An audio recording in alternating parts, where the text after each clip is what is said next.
श्री गणेशाय नमः। वैशाख मास महात्म्य में दूसरा अध्याय।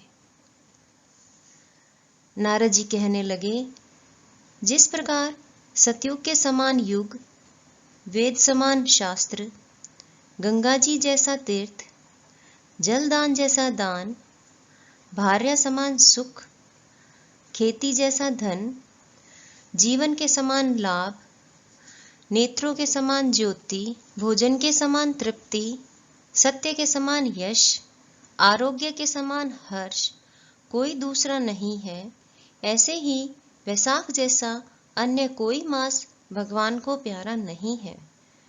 जो इस मास को व्यर्थ गंवा देते हैं, वह धर्महीन शीघ्र ही पशु योनि पाते हैं। संसार में अनेक प्रकार के व्रत तपादि हैं, जो अत्यंत कष्ट साध्य हैं और उनसे फिर जन्म लेना पड़ता है, परंतु वैशाख मास में केवल स्नान मात्र से मनुष्य मोक्ष को प्राप्त होता है। सब दानों तथा तीर्थों के स्नान का फल वैशाख में केवल जल दान से ही मिल जाता है।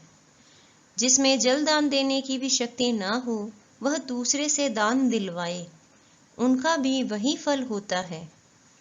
जो पथिकों के लिए प्याऊ लगाता है, वह अपने कई कुलों का उद्धार करता है।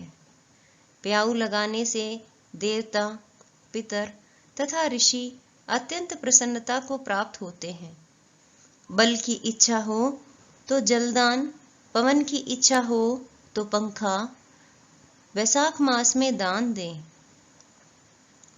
जो प्यासे को जल पिलाता है, वह राजसूय यज्ञ का फल प्राप्त करता है। जो धूप और पसीने से व्याकुल ब्राह्मण पर पंखे से हवा करता है, वह सब पापों से रहित हो गरुड़ के समान हो जाता है और ब्राह्मण को पंखा दान न करने वाले अनेक प्रकार के वातादि से दुखित हो नरकवास करते हैं।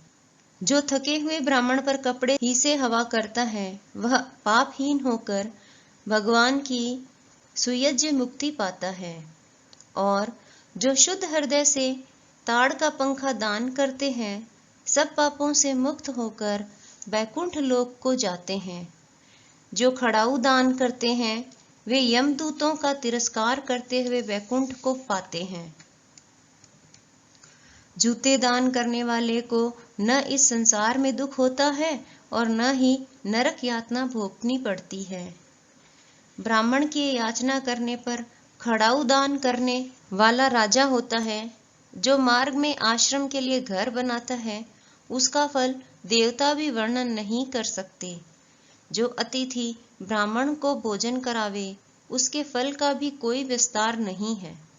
अन्नदान पाने वाला अपने माता पिता को भी भूल कर दान ही को अपना सर्वस्व मानता है।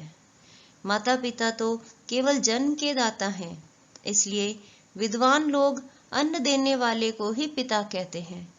इसी के साथ वैशाख मास महात्म्य का दूसरा अध्याय पूर्ण हुआ। जय श्री कृष्ण।